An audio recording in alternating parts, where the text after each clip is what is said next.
Welcome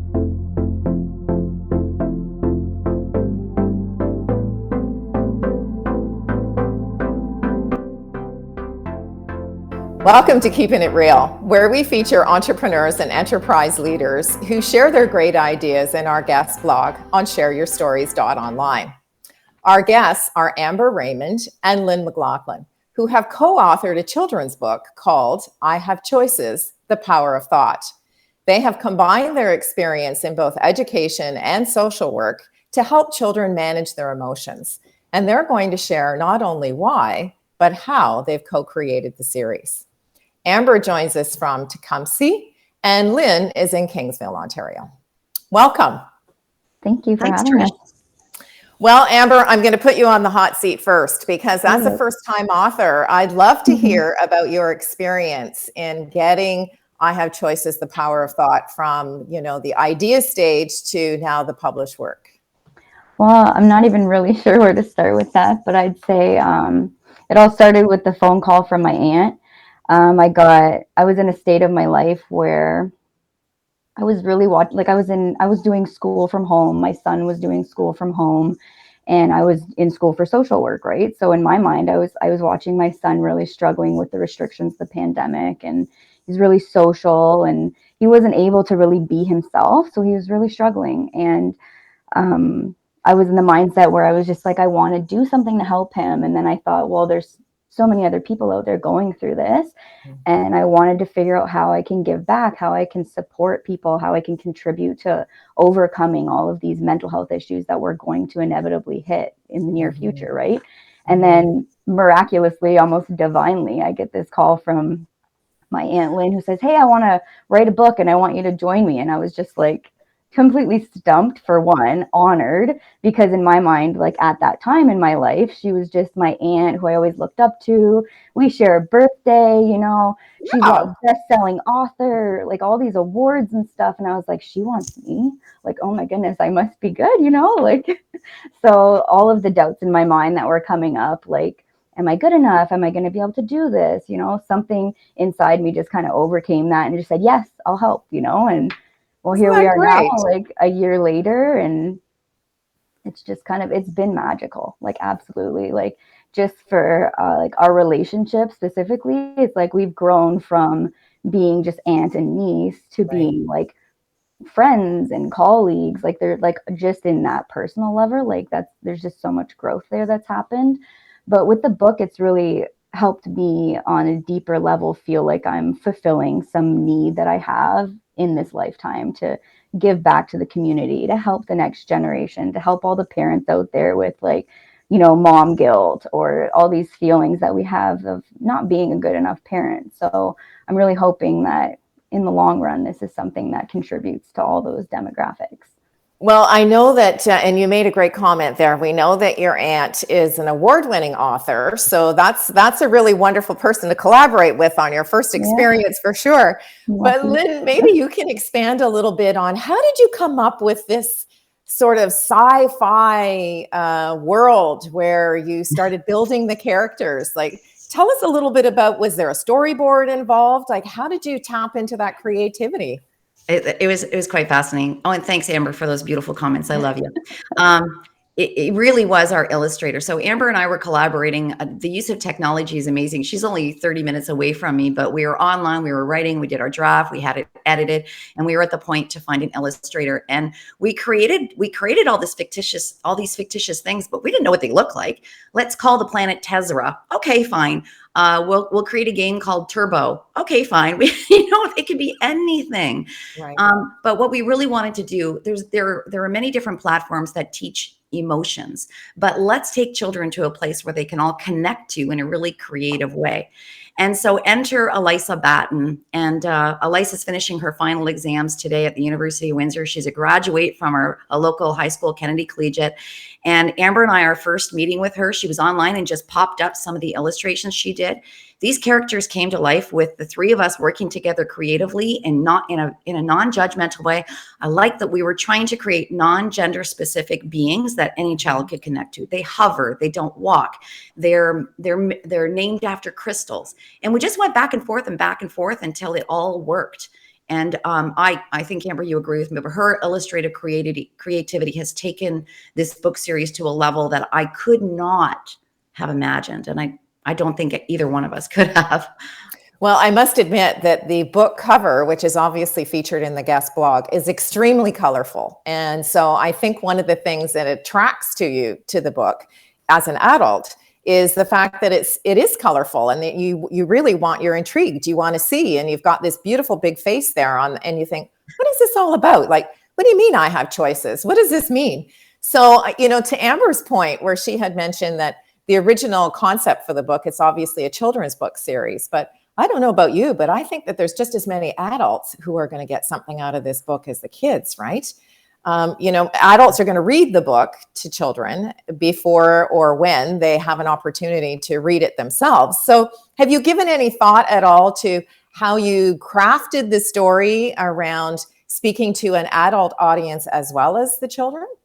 Let me just start, Amber, and then I'll turn it over to you. Absolutely. My generation, your generation, even Amber's generation, we didn't talk about our emotions openly as children. No. So our second goal of the book, obviously, is our first one to increase emotional literacy in children. But we now, as adults, are giving other parents, teachers, clinicians tools to walk through a step-by-step concrete process. And Amber says this so eloquently. I'm going to turn it over to her. I have choices is easy to say, but we need much more than that. So, So what does it mean, Amber? What does it mean I have choices? Because you and I have just met for the first time here today.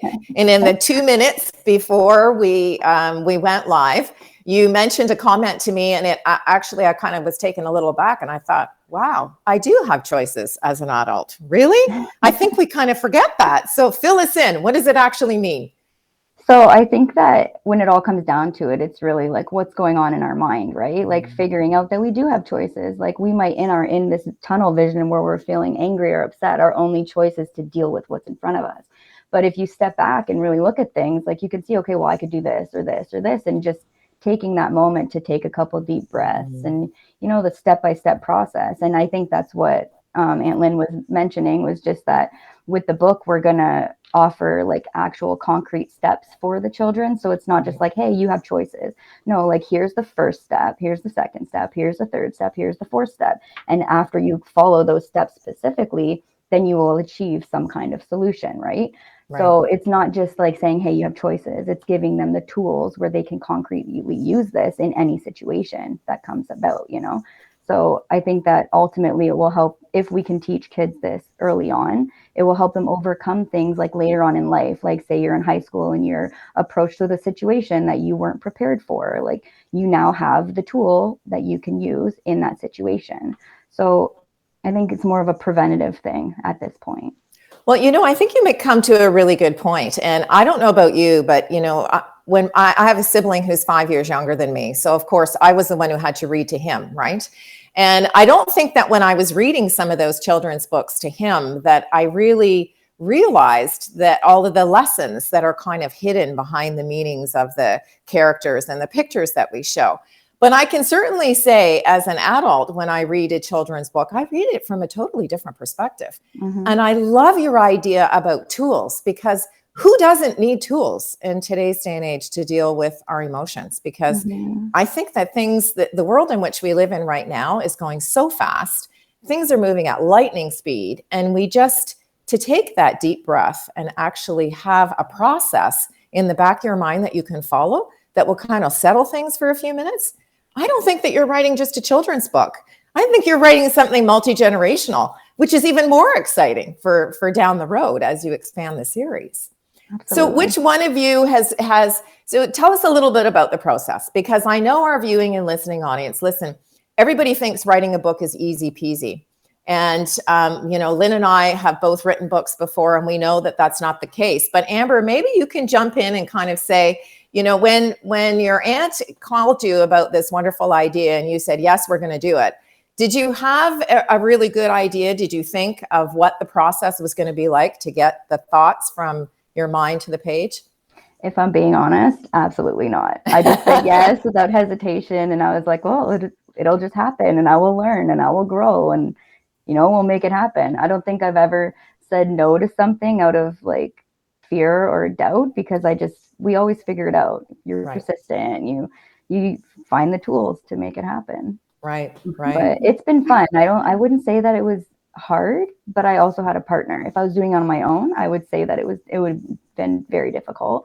But I enjoyed it. And I think maybe because I'm so passionate about the topic and the purpose, it's really helped just like feed the motivation to keep going and make time for it. Because I think that was probably the most difficult thing for me, was making time for it. For sure. Now, Lynn, you've mentioned that it's a series of books, and this is the first in the series. So perhaps as the educator, you can give us a little bit of background as to where you see the series going. How many books do you think there will be in the series? Oh, we're moving quickly because we're just so empowered by this. So the first book you've talked about, the second book is already done. It's been professionally edited, and it's in the hands of Elisa. When she's finished her final exam, she'll be working away on that. And the third book has been done. It's about to go to editing, and we will have 10 in the series by the time it's done. Yeah. And I should mention the overwhelming thing, not the overriding, I guess, premise of it is these children, these beings on the planet glow in the color they're feeling. And adult figures kind of hover on in to give them these guiding principles. And every book will introduce different emotions.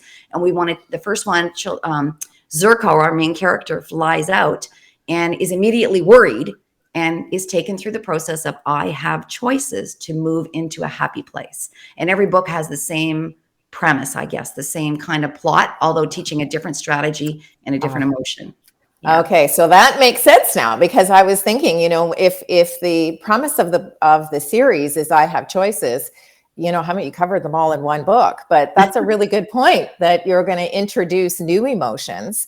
Does the concept get refined at all, or the tools that you teach folks, and are they going to be refined along the way as well? Every book will have a different tool. And on the back of every book, we have a QR code to take parents and guardians to a site where they can do the downloadable step process, as well as an additional resource to help solidify their child's understanding, or their students' understanding, or their clients' understanding, whatever place it takes. Yeah. So I see down the road that you're going to be building a community of people that can kind of share how they've used these tools in a practical space. So being that Amber's the social worker, and I know, Lynn, you're the educator, have you given some thought to the community that you would like to create to support the adults who are trying to use these tools with children? Absolutely. I'll jump in first. We've been joining collaborative communities already.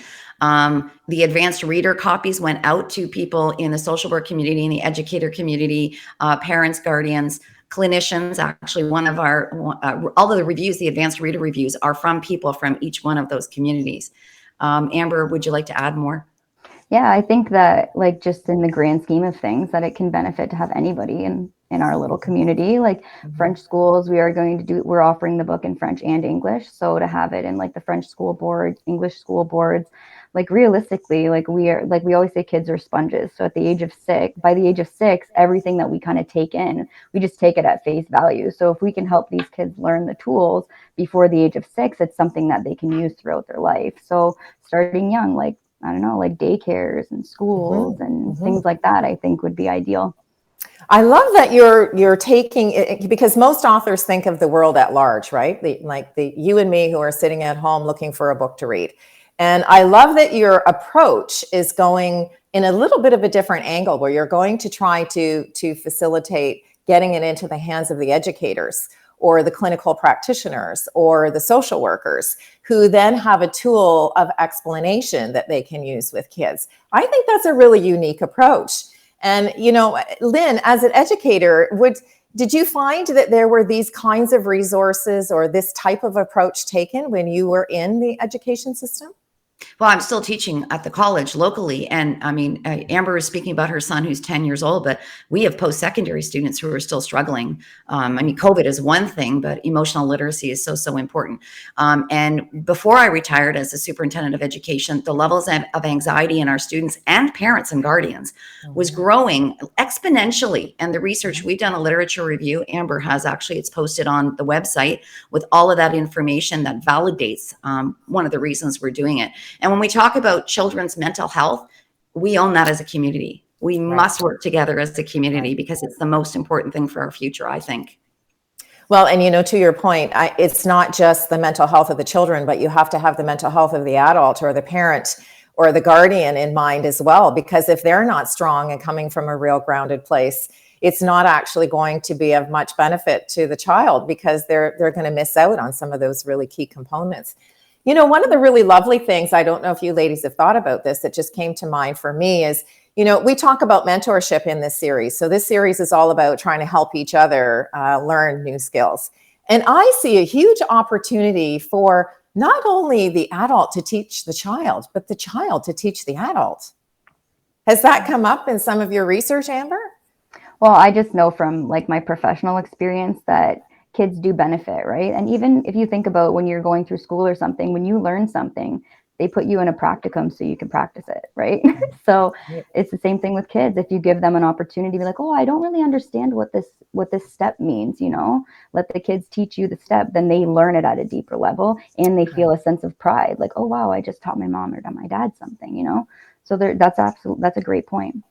So Lynn, it looks like you've had a light bulb moment. I did. I mean, having taught several different grade levels, I can see reading buddies, younger students reading to the older students, and then the older students learn the strategies too. Absolutely. Yeah, you're brilliant. Absolutely. Yeah.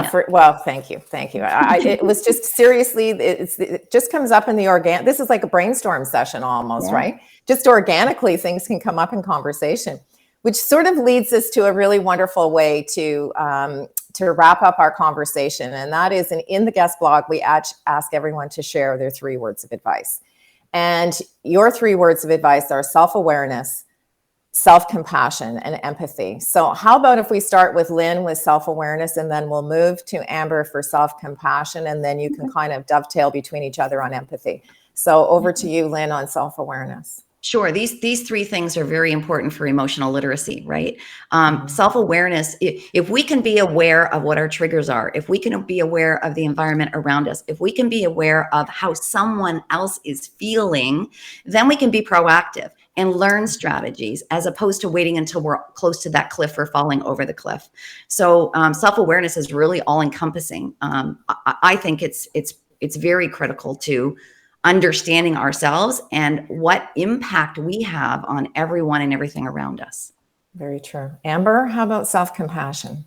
The way that I see self-compassion is really like the ability to give ourselves the same kindness and care and patience that we give to our good friends. Like oftentimes we go and tell our friends, you need to be kinder with yourself, be patient, you're incredible. And then we turn around and we do the total opposite thing. So being, you know what I mean? Like we point out all our faults and all of our things. Like, so for me, self-compassion, like being able to tell yourself, it's okay that I didn't do great today, but I can do better tomorrow, instead of just being like, I did terrible, Right. So I think that that's a big thing, because when you feel good about yourself, you can put out your best self. That's so true. And empathy, ladies. I mean, I think what we're talking about is empathy, right? Yeah, absolutely. Children can recognize that a friend sitting over there is feeling lonely, and recognizing their own emotions, and then being able to be proactive and say, can I help you today? Is there something? Let's go play. Let's go do something like that.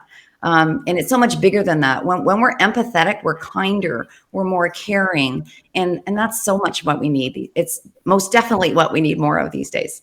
Yeah, I couldn't agree more. Amber, but as a social worker, you can explain this much more eloquently than I can. I think you did a great job. But, I think for me, like empathy is, like you said, being able to put yourself in someone else's shoes, understanding what someone's going through.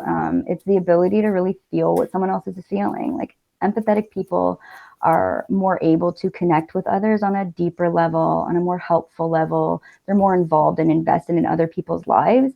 And like, if you think about it, if that was the world and every single person in the world could recognize, oh, that person looks upset today, what can I do to make their day better?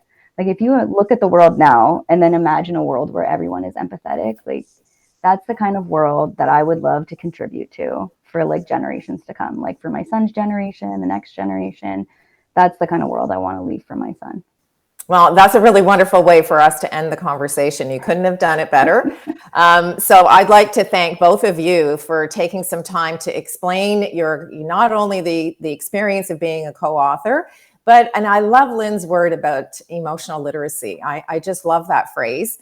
I think we all talk about emotional intelligence, and we all know what emotional intelligence is and how it contributes. But this is a really wonderful way to collaborate with each other, mentor each other, and then give us an opportunity to at least contribute in a positive way to the world in which we live. So thank you so much, ladies, for joining me. Thank you. Our honor. To you, our viewing and listening audience, I'd like to thank you for joining us in this edition of Keeping It Real, where we introduced you to the person behind the logo. I'm Trish Tonai, founder and host for the series, and if you'd like to join us with your story, visit the website at shareyourstories.online. Thanks for joining us, and we look forward to meeting you next time when we introduce another great idea.